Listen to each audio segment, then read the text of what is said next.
Nous vous invitons à vous abonner si ce n'est pas encore fait, à activer la cloche pour être au courant de nos prochaines vidéos, à nous suivre sur nos réseaux Facebook, Instagram, adventiste.mq. Bon visionnage et prenez soin de vous. Nouveau sur votre chaîne YouTube Espérance Média Martinique. Le lundi à 18 h, une série de conférences tenues par Jean Bundara. La série Il m'a parlé. Il m'a parlé, c'est divers thématiques autour de la personne de Jésus. Le lundi à 18 h sur votre chaîne Espérance Média Martinique.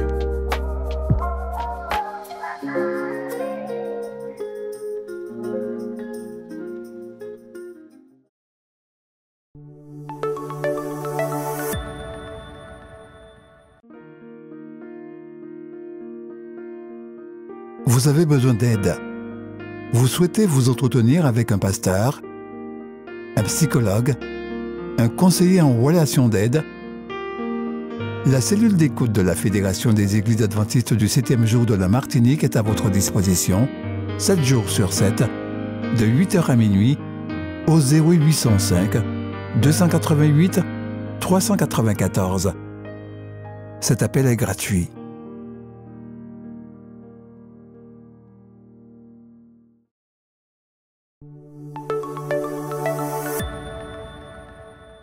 Alan avait bien réussi dans les affaires. Reconnaissant pour les interventions divines en sa faveur, il décida de consulter un notaire et un comptable et de leur demander d'ajouter Dieu comme partenaire dans les documents de sa compagnie.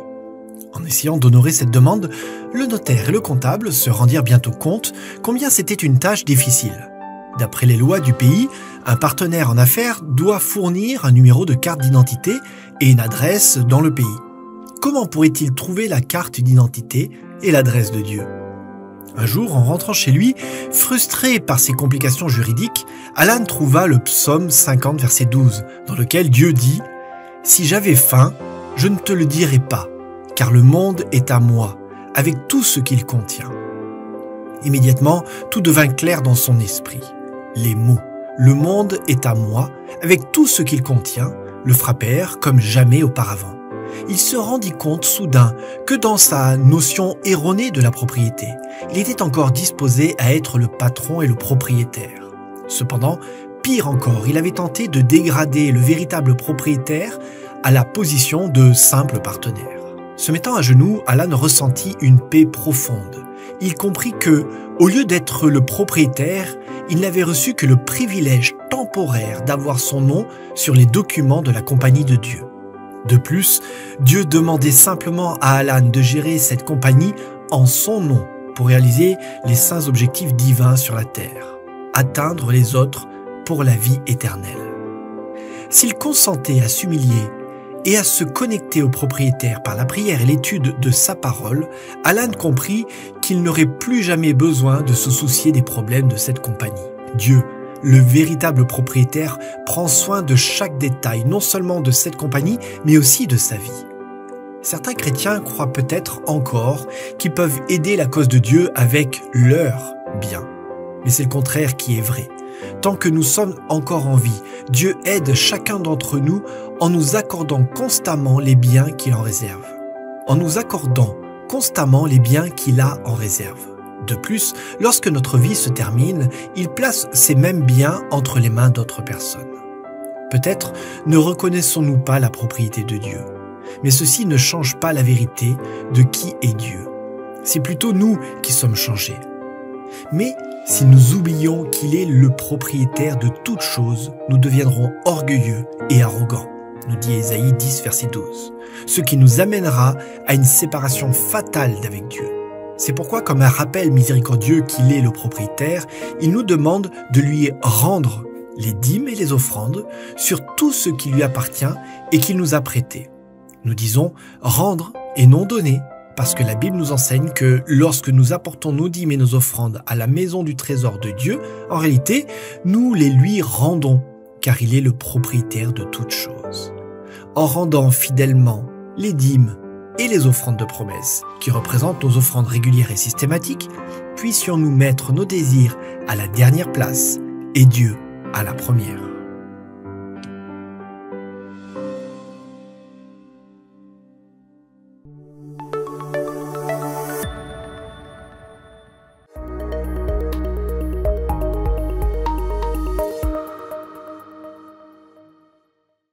Bonjour à tous, merci de vous être connectés pour ce moment de partage autour de la parole de Dieu. Notre message d'aujourd'hui est intitulé « Solide comme le roc ». Savez-vous que Dieu a un projet ambitieux pour vous? Un projet qui dépasse votre imagination? Un projet qui sort de l'ordinaire? Certainement, vous vous doutez bien qu'un Dieu aussi bienveillant à l'égard de l'humanité ait conçu un projet d'une telle envergure pour vous. La Bible regorge d'exemples dans lesquels Dieu est intervenu dans la vie d'hommes et de femmes pour leur annoncer son projet pour eux et dont la portée ne se limitait pas qu'à eux. Aujourd'hui encore, Dieu veut interpeller personnellement chacun à travers ces exemples pour que tous ceux qu'il a appelés comme ouvriers avec lui puissent posséder des qualités indispensables pour mieux le représenter. Dans la méditation de ce matin, nous chercherons à mieux apprécier, qui que nous soyons, le plan de Dieu pour notre vie. Nous reconnaissons par là qu'il n'est pas toujours facile de le discerner. En effet, notre vie est souvent jalonnée d'événements déconcertants, au point où nous ne pouvons nous empêcher de nous poser la question, mais quelle est vraiment la volonté de Dieu pour nous? Oui, la volonté de Dieu est réelle, chers amis. Elle peut se présenter de différentes manières. C'est un plan ambitieux que nous ne tarderons pas à découvrir. En nous appuyant sur l'exemple de l'apôtre Pierre, la parole du Christ vise à nous rassurer, montrant comment Dieu peut être glorifié dans nos vies, d'où le texte de méditation d'aujourd'hui, extrait de l'évangile de Matthieu, chapitre 16, verset 18. « Et moi, je te dis que tu es Pierre, et que sur cette pierre, je bâtirai mon église, et que les portes du séjour des morts ne prévaudront point contre elle. » Prions. Tendre Père Céleste, veuille ouvrir notre esprit à cet enseignement et que nous puissions être efficaces dans la mission. Chers amis, pour bien comprendre le sens profond de cette déclaration, il nous faut nous souvenir d'un fait incontournable dans la vie de Pierre. Prenez avec moi Jean chapitre 1, le verset 42. Lisons. Et il le conduisit vers Jésus. Jésus l'ayant regardé et dit, « Tu es Simon, fils de Jonas, tu seras appelé Céphas, ce qui signifie Pierre. » Ce passage fait référence au récit relatant l'instant où Jésus rencontra Simon qui deviendra Pierre pour la première fois. Il est dit qu'André, un des disciples de Jean le Baptiste, avait rencontré Jésus. Cette rencontre fut telle qu'il n'a pu s'empêcher de le présenter à son frère Simon. C'est alors que Jésus, le regardant, lui dit, « Tu es Simon, fils de Jonas, tu seras appelé Céphas, ce qui signifie Pierre. » Cela peut nous paraître étrange que Jésus, dès son premier contact avec Simon, osa lui faire une telle déclaration. Jésus, à cette occasion, manifesta beaucoup d'audace. Tout laisse à croire qu'aussitôt qu'il rencontra Simon, il vit en lui quelque chose de spécial. Observez bien, il n'y a pas de confusion en ce qui concerne Jésus. Il reconnaît Simon pour qui il est. Le fils de Jonas, cependant, il fait une déclaration forte. Tu seras appelé Céphas. Jésus a un but. Sa déclaration est intentionnelle, surtout lorsque nous considérons le vocabulaire utilisé. En effet, Jésus s'adresse à Simon en araméen, sa langue natale. En d'autres termes, Jésus fait une déclaration pour que Simon comprenne bien ses intentions pour lui. Ce que l'apôtre Jean décrit ici, lors du premier contact de Jésus avec Simon, peut ne pas nous parler aujourd'hui. Notre culture n'accorde pas autant d'importance aux noms. Les parents regorgent d'imagination dans l'attribution de noms à leur progéniture, mais sans en accorder un sens profond. Cependant, chez les Sémites, le nom revêt une très grande importance. Le nom n'était pas seulement une étiquette utile pour différencier une personne d'une autre. Le nom était la personne même. Sa seule prononciation révélait quelques-unes de ses qualités. Ainsi, l'attribution de nom n'était pas une démarche anodine. Bien au contraire, elle était lourde de sens. La Bible regorge d'exemples d'hommes à qui un nom fut attribué, et chaque fois que cela se faisait, ce nom revêtait une importance significative en rapport avec le plan ambitieux de Dieu pour son enfant. Ainsi, Abraham reçut le nom d'Abraham, ce qui signifie « père d'une grande multitude ». Jacob fut nommé Israël, qui signifie « que Dieu règne ». Mais pour Simon, Jésus dira « tu seras Céphas », ce qui signifie Pierre. Il attribuait ainsi à Simon un nouveau nom qui exprimerait ce qu'il deviendrait plus tard et non ce qu'il était présentement. En d'autres termes, Jésus voyait en Simon, en dépit de ses nombreux défauts, un potentiel qu'il pouvait utiliser pour sa gloire. Cette déclaration annonçait un changement dans la vie de Simon. Il changerait d'identité dans un proche avenir. Simon ne serait plus Simon l'impétueux, l'instinctif. Simon serait désormais substitué par Céphas, ce qui signifie Pierre. Chers amis, cela devrait être une aubaine pour Simon de recevoir un nouveau nom. Car venant de Jésus, cela serait toujours à son avantage. Parce que toutes les fois que Jésus s'introduit dans la vie d'une personne, c'est toujours dans un but de mettre en œuvre son plan ambitieux dans sa vie. Chers amis, ce que nous devons retenir sur les intentions bienveillantes de Dieu à notre endroit, c'est que Dieu veut opérer un changement en nous et cela peut se présenter sous différentes manières. Mais c'est tout de même un changement qui doit prendre effet dans notre vie. Tout pour vous dire que Dieu s'intéresse à notre condition. Il veut nous sauver, il veut nous employer à son service. Il tient à nous montrer comment nous pouvons l'être. Ce changement est salutaire. Chers amis, en somme, nous ne sommes pas assez bons pour rester les mêmes. Comme il est dit, notre justice est comme un vêtement souillé. Un changement s'impose, qui que nous soyons. Nul ne peut se complaire dans sa condition. Un changement de notre personne doit prendre place pour que nous soyons efficaces dans sa mission. Seul Jésus peut le réaliser dans notre vie, comme Luc le dirait, il n'y a de salut en aucun autre, car il n'y a sous le ciel aucun autre nom qui ait été donné parmi les hommes pour lequel nous devrions être sauvés. Jésus lui-même a dit, « Car je suis venu non pour juger le monde, mais pour sauver le monde. » Jean chapitre 12, le verset 46. Mais en quoi ce changement de nom impacterait la vie de Pierre et le laisserait entrevoir le plan ambitieux de Jésus dans sa vie? Lorsque Jésus dira à Simon, « Tu seras Céphas », c'est-à-dire Pierre, le mot grec ici utilisé est Pétros et fait allusion à un vulgaire caillou.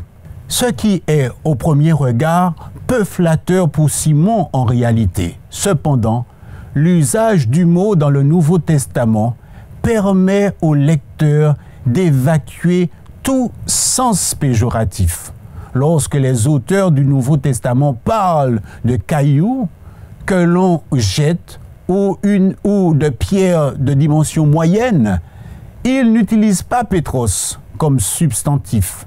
Ils emploient un autre mot, lithos.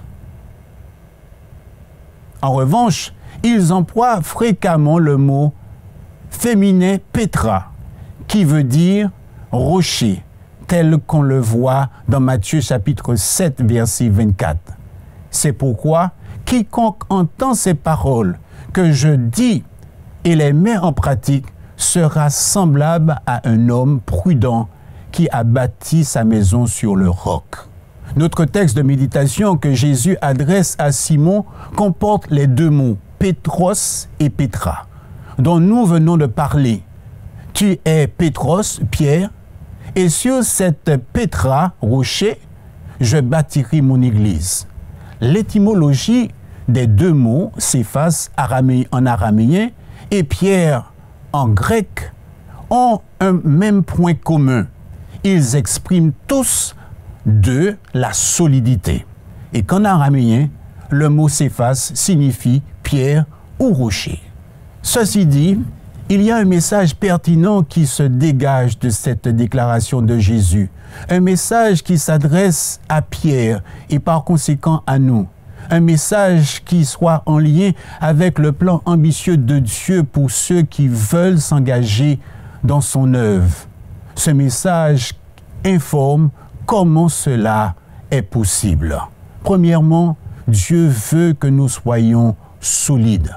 Lorsque Jésus dit à Pierre, « Et moi, je te dis, tu es Pierre, et que sur cette pierre je bâtirai mon église », Jésus ne lui disait pas, « Tu n'es que Pétros », c'est-à-dire qu'un vulgaire petit caillou, mais sur ce rocher, Pétra que je suis, je bâtirai mon église.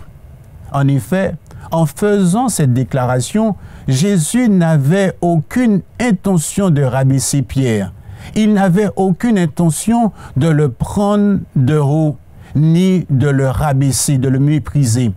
Le contexte parle en faveur de Pierre. Si Jésus a pu faire cette déclaration, c'est parce qu'il reconnaissait que Pierre s'était distingué de façon remarquable des autres disciples. Pierre avait reconnu en Jésus l'envoyé tant attendu de Dieu. Tu es le Christ, le Fils du Dieu vivant. Par là, Jésus reconnaissait en Pierre un homme dont la foi a fait ses preuves, une foi en la grâce de Dieu qui a été manifestée pour sauver. Jésus reconnaissait par là que Pierre avait mûri. Il avait su faire le tri de tout ce qui se disait au sujet de Jésus. Un changement avait eu lieu. De l'homme fruste, rude qu'il était, Pierre est devenu un ambassadeur pour sa cause, un homme qui exprime une ferme conviction en ce qu'il croit. Chers amis, dans notre humanité, nous pouvons traverser des durs moments et entretenir des regards réservés sur le plan de Dieu pour nous. Toutefois, une chose est sûre, alors que nous vivons les dernières heures de l'histoire de ce monde, ce que Dieu désire voir en nous, c'est des hommes et des femmes aussi solides que le roc. Des hommes et des femmes qui ne se laissent pas ébranler par ce qu'ils voient et entendent. Des hommes et des femmes qui ne se laissent pas balloter et emporter par tout vent de doctrine, par les ruses des hommes et leur habileté à commettre des actes odieux. Mais des hommes qui sont sûrs de ce qu'ils connaissent et ont expérimenté. Des disciples fidèles qui exalteraient son nom, quelles que soient les circonstances. Lorsque nous voyons la diversité de croyances et de pratiques venant de personnes qui se réclament du Christ, il y a de quoi se poser de nombreuses questions. Cependant, il n'y a pas lieu de nous inquiéter. Jésus lui-même avait mis en garde contre toute tentative d'usurper son identité. Dans Matthieu chapitre 24, verset 24, il dit « Car il s'élèvera de faux Christ et de faux prophètes. Ils feront de grands prodiges et des miracles, au point de séduire, s'il était possible, même les élus. » Chers amis, ce que Dieu désire, ce sont des hommes et des femmes qui sont aussi solides que le roc, des hommes et des femmes qui le connaissent. Le deuxième point que j'aimerais partager avec vous, c'est que Dieu veut que nous suivons son exemple. Matthieu chapitre 16, notre texte, verset 18. Lorsque Jésus dit à Simon, tu es Pierre, et que sur cette pierre, Pétra, je bâtirai mon église, Jésus ne lui disait pas que l'église serait bâtie sur lui, car en réalité, le fondement de l'église, c'est Jésus lui-même. C'est ce que l'apôtre Paul a exprimé dans 1 Corinthiens chapitre 10, verset 4. Et qu'ils ont tous bu le même breuvage spirituel, car ils buvaient à un rocher spirituel qui le suivait, et ce rocher était Christ. En effet, Jésus est le rocher ou encore le fondement sur lequel l'Église est bâtie. Nul ne peut le remplacer. Toutefois, le fait qu'il soit l'unique fondement ne nous empêche pas de croire que nous ne pouvons être de la même essence que lui, surtout si Jésus le désire, certainement à une autre échelle. Le point est important. En d'autres termes, pour Pierre, le fait que Jésus est ou s'attribue certaines qualités ne le dispensait pas de les posséder, d'autant plus que Jésus lui-même le désirait ardemment. Chers amis, Pierre ne pouvait être autre chose que ce que Jésus était. Jésus était l'unique fondement de son Église et il est donc l'exemple à suivre. Pour cela, il fallait qu'il soit transformé, qu'il passe de Simon à Pierre, de l'homme à l'état brut à l'homme sanctifié. En d'autres termes, il ne pouvait suivre aucun autre exemple que celui de Jésus. Et cela peut se comprendre. Lorsque Jésus s'attribue une qualité, il s'attend à ce que nous reproduisions cette même qualité en nous. Jésus lui-même a dit « Je suis la lumière du monde ». Mais il s'attend que ses disciples soient aussi comme lui, puisqu'il dit « Vous êtes la lumière du monde ». Lorsque Jésus affirma « Je te dis que tu es Pierre », et que sur cette pierre je bâtirai mon église, Jésus s'adressait à un homme transformé, un homme qui soit passé d'un stade à un autre, un homme éprouvé qui désormais était qualifié pour mener à bien sa mission.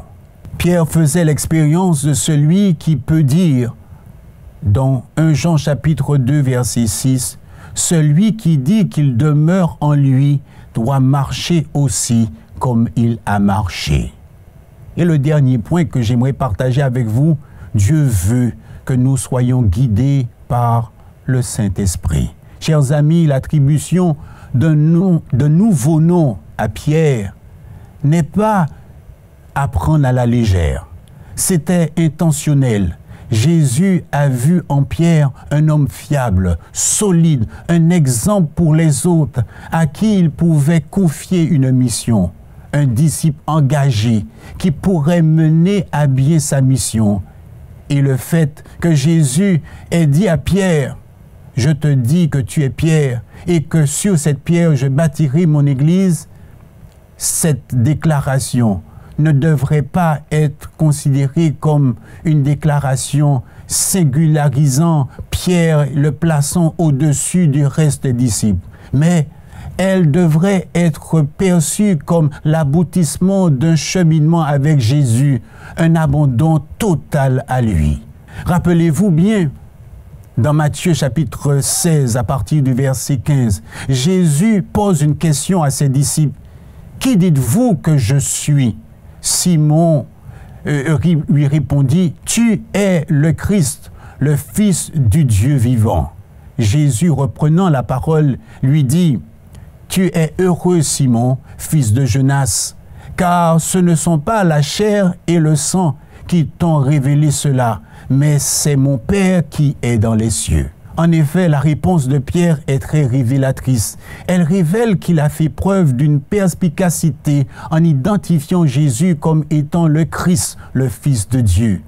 Jésus dit qu'il est heureux ou encore béni Cela implique qu'il a reçu une grâce de Dieu. C'est pourquoi Jésus ne pouvait attribuer sa réponse à sa nature charnelle.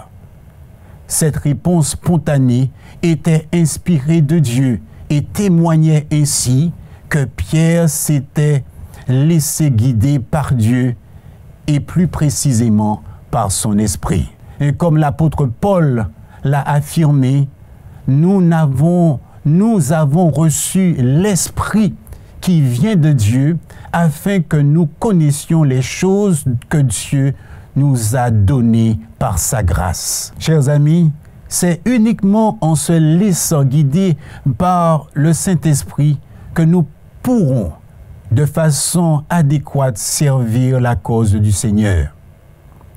L'Esprit de Dieu sonde tout, même les profondeurs de Dieu. Jésus est venu pour nous équiper, pour que nous puissions, en dépit des multiples enjeux de la course chrétienne, demeurer fermes dans la foi.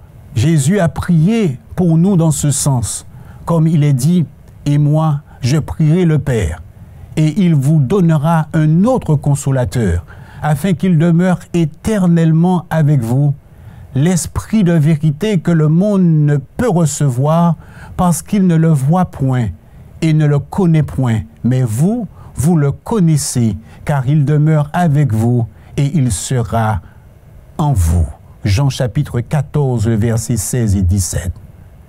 Par conséquent, tout comme Pierre, nous pouvons expérimenter cette ferme conviction et démontrer par nos pensées, par nos paroles et nos actions notre entière allégeance à Christ. Chers amis, qui que nous soyons, Dieu a un plan pour chacun de nous. Ce plan diffère d'une personne à une autre. Cependant, nous pouvons tous démontrer dans nos vies ce que Jésus aimerait voir en nous pour que nous puissions contribuer à sa mission. C'est dans ce but que Dieu veut voir en nous des hommes et des femmes aussi solides que la pierre.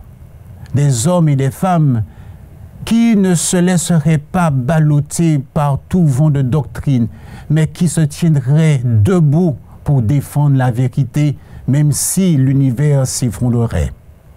Aussi, il veut que nous suivons l'exemple du Christ, qui a su nous montrer, tant par ses actions que par son enseignement, l'action du Saint-Esprit dans sa vie. Chers amis, puisse Dieu nous aider en toutes circonstances à démontrer des qualités qui nous permettront d'être efficaces dans la mission du Christ.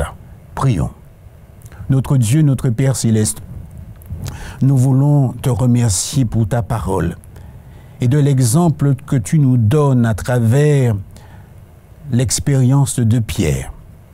Tu veux que nous soyons des hommes et des femmes solides, des hommes qui suivent l'exemple du Christ, des hommes guidés par ton Esprit Saint, afin d'être efficaces dans ta mission, pour que le monde puisse savoir que tu es vivant, que tu veux sauver et que tu reviens bientôt. Aide-nous à être ces hommes. Nous t'avons prié au nom de Jésus. Amen.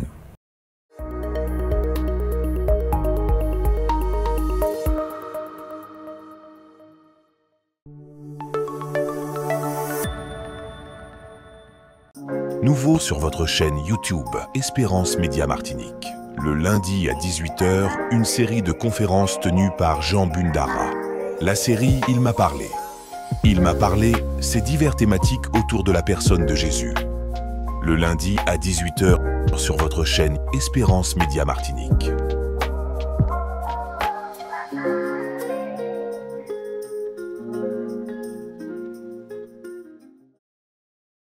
Faites l'expérience Espérance Média. Vibrez, écoutez et regardez votre radio Espérance FM en direct. Les podcasts de vos émissions préférées, les worship moments, tout à portée de main en un clic. Téléchargez dès maintenant l'application Espérance Média, disponible sous les plateformes de téléchargement Apple Store et Google Play.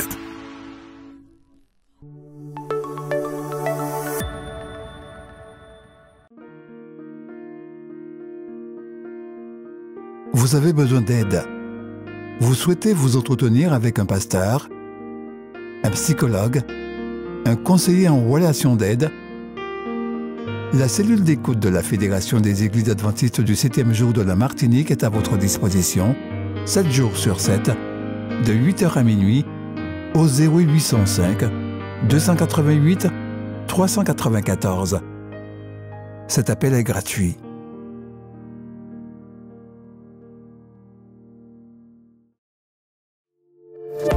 N'oubliez pas de vous abonner si ce n'est pas encore fait, de liker et de partager avec vos amis si cela vous a plu. À bientôt pour une prochaine vidéo.